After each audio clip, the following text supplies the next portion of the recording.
कुंदन पर जमरू लगातार लाठियां बरसा रहा था और ऐसा करते हुए जमरू ने कहा, कल कुछ दूर से सामान ढोकर क्या ले आया, आज तेरे नखरे ही बदल गए।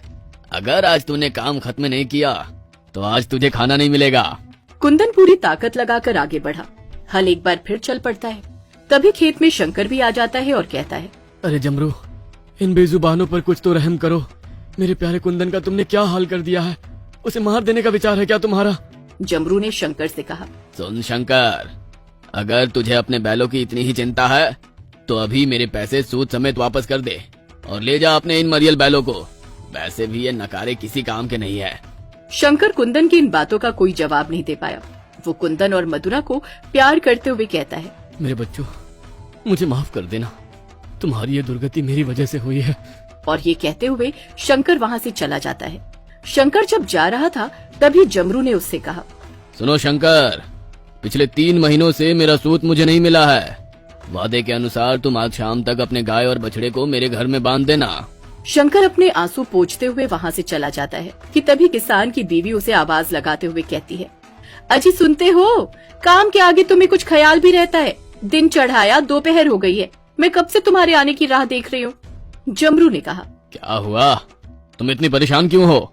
जमरू की पत्नी ने कहा, कल भी आपने ठीक से खाना नहीं खाया था और आज भी बस 5 रोटी खाकर चले आए हैं।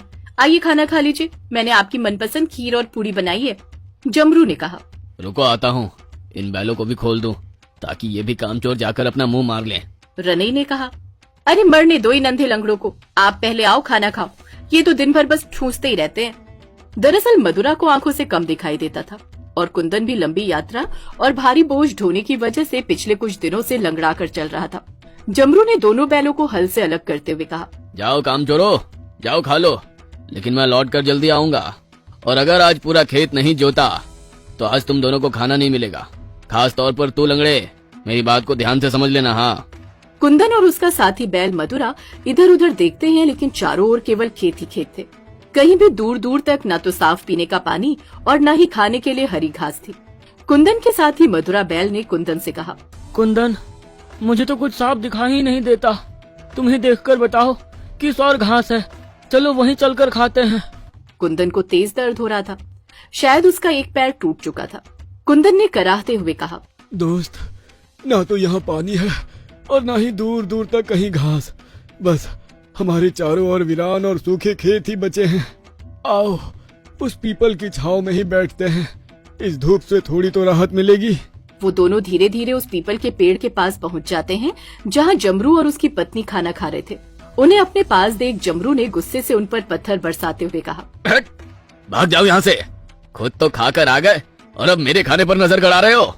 ये कहते हुए जमरू ने उन्हें पीपल की छांव में बैठने नहीं दिया और वो दोनों वापस कड़ी धूप के बीच खेतों में आ चुके थे। कुंदन को तेज दर्द हो रहा था, उससे रहा नहीं गया और वो वहीं गिर गया। कुंदन कराहता हुआ लेटा ही था कि तभी उसका छोटा सा प्यारा बच्चा मारुति वहाँ आ पहुँचा। उसने देखा कि उसके पिता खेत के बीच में ही पड़े हैं। वो भागता हुआ सीधे अपने पिता के पास आ पहुँचा। मारुति ने अपने पिता को सहलाते हुए कहा, पिताजी, आप धूप में क्यों लेटे हो? कुंदन ने अपनी अधखुली आंखों से मारुति को देखते हुए कहा, मेरे प्यारे मारुति, तुम यहाँ कैसे आए? मारुति ने कहा, पिताजी, ना जाने क्यों आज हमारे मालिक शंकर जी माँ के साथ मुझे भी पड़ोसी जमरू के घर पर छोड़ आए थे। मैं वहाँ से भागकर आपके पास आ गया। मारुति ने फिर कहा, पिताजी, क्या आप बीमार हैं? कुंदन काफी दर्द में था, लेकिन वो अपने बच्चे के सामने अपना दर्द बताकर उसे दुखी नहीं करना चाहता था। उसने अपने दर्द को छुपाकर मुस्कुराते हुए कहा, नहीं बेटा, मैं बिल्कुल ठीक हूँ, बस थोड़ा विश्राम कर रहा हूँ।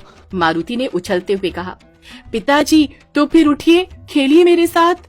कुंदन ने कहा, मेरे बच्चे, मुझे अभी बहुत काम है, तुम वापस माँ के पास जाओ। अगर तुम्हें यहाँ